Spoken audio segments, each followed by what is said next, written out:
In 2008, some of the smartest people in finance and people with PhDs, private jets, 3 last names, and cufflinks more expensive than my car looked at the entire global economy, thought, you know what this needs? And then did that. Not one bank, not one bad trade, not one rogue trader hiding losses in a secret account.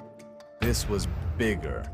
It was a financial disaster built from houses, debt, confidence, and one very dangerous sentence. Don't worry, house prices always go up. And my daughter asked me a simple question, Dad, what happened? So today, let's explain the 2008 crisis without making you feel like the idiot who watched The Big Short 4 times and still had to Google what a short seller does.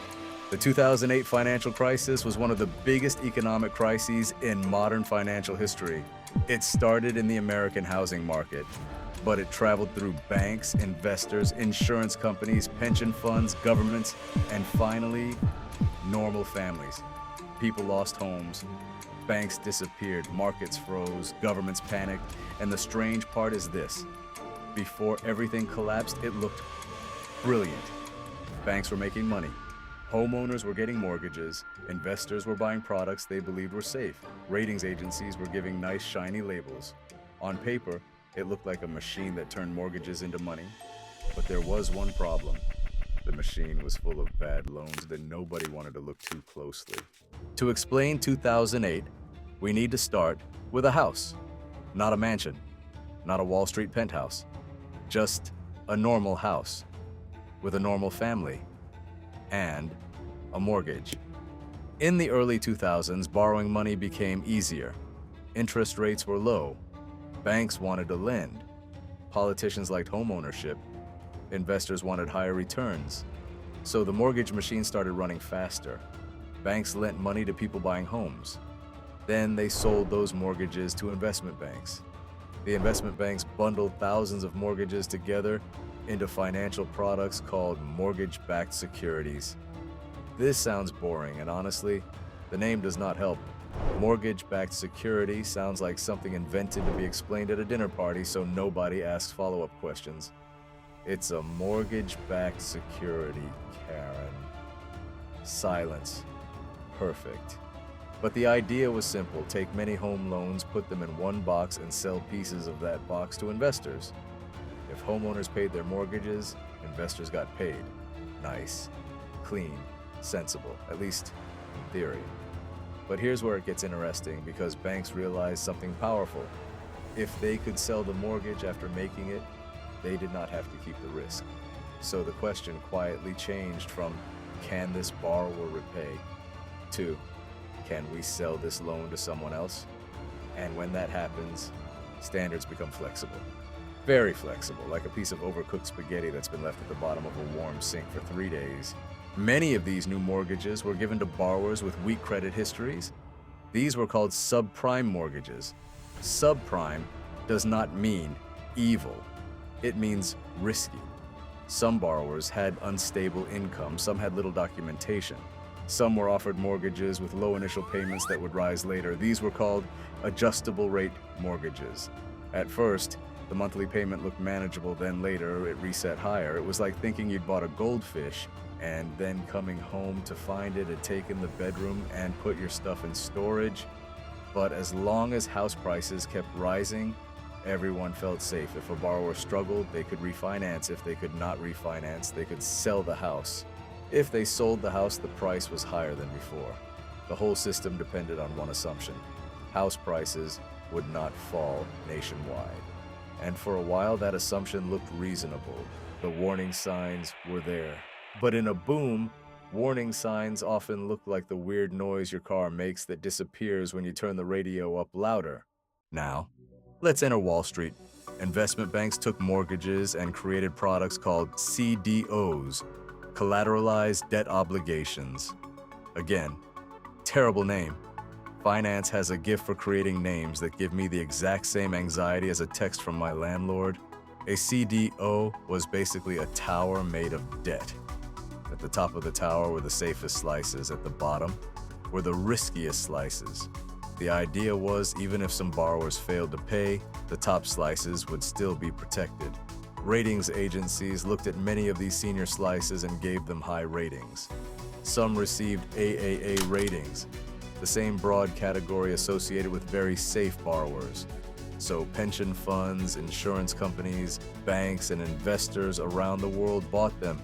To them, it looked like a miracle, higher yield and with very low risk. On paper, it looked brilliant, but there was one problem. The models assumed that many homeowners would not default at the same time, and that assumption worked beautifully. Until it didn't. Let's pause and explain the mechanism. Imagine your daughter builds a tower with wooden blocks. One block is a mortgage, then another, thousands of blocks. Now imagine dad says, "Don't worry, this tower is safe because each block comes from a different place."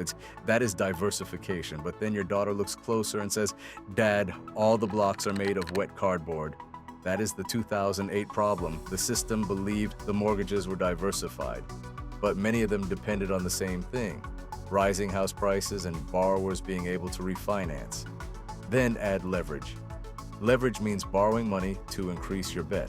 If you have 10 pounds and borrow 90 pounds, you can buy 100 pounds of assets. If the asset goes up 5%, you make a lot relative to your 10 pounds. Very clever. But if the asset falls 5%, your 10 pounds can disappear very quickly. Leverage is not evil. It is like chili sauce. A little gives flavor. Too much, and the next morning you're renegotiating with your toilet at 3 a.m. Banks use leverage. Investors used leverage. Some products had leverage hidden inside them, so when mortgage assets started falling, losses were not small. They were amplified. Then came liquidity. Liquidity means the ability to sell something quickly without destroying the price. A government bond is usually liquid. A strange CDO backed by risky mortgages during a panic, that is not liquid. That is like trying to sell a secondhand parachute with minor structural uncertainty. Possible, but emotionally damaging. Around 2006 and 2007, U.S. house prices started weakening. Borrowers began missing payments. Subprime lenders came under pressure. And when the tide goes out, you learn who has been swimming naked. In 2007, New Century Financial, a major subprime lender, collapsed. Then, the pain moved into Wall Street. Bear Stearns had hedge funds exposed to mortgage securities. Those funds collapsed in 2007. By March 2008, Bear Stearns itself was in trouble. Confidence disappeared. Funding dried up. The bank was sold to J.P. Morgan Chase in a rescue deal supported by the Federal Reserve. And people asked, was that the worst? No. That was the trailer. The main film arrived in September 2008. Lehman Brothers, a major investment bank, was heavily exposed to troubled mortgage assets and relied on short-term funding. When confidence vanished, Lehman could not survive. On September 15, 2008, Lehman Brothers filed for bankruptcy. A bank that had survived the Civil War, the Great Depression, and 2 world wars did not survive mortgage securities. By the time people realized what was happening, it was too late. Lehman's bankruptcy was the moment the crisis went from serious to terrifying. Banks stopped trusting each other. Investors rushed to safety. Money market funds came under pressure. Companies worried about whether they could fund normal operations. The plumbing of the financial system started freezing, and then came AIG. AIG was not just an insurance company. It had sold protection on mortgage-related securities through credit default swaps. A credit default swap is like insurance against a borrower or security failing, but AIG had sold a lot of this protection. When mortgage assets fell, AIG had to post collateral. The problem was simple: it did not have enough cash ready. The day after Lehman filed for bankruptcy, AIG received emergency support from the Federal Reserve. So, imagine explaining this to your daughter. Dad, why did the government rescue one company but not the other? And Dad takes a deep breath, because even adults are still arguing about that one. The fear was that AIG was connected to too many banks and investors. If it collapsed suddenly, the damage could spread everywhere. Lehman was the moment people saw the fire. AIG was the moment they realized the fire had reached the gas pipes. This is called counterparty risk. It means the person on the other side of your trade might not be able to pay. In normal times, people ignore counterparty risk. In a crisis, it becomes the main character. The U.S. government responded with emergency measures. Congress authorized TARP, the Troubled Asset Relief Program, originally at $700 billion to stabilize the financial system. Central banks cut interest rates. Government supported banks. Regulators rewrote rules. But the human cost was enormous.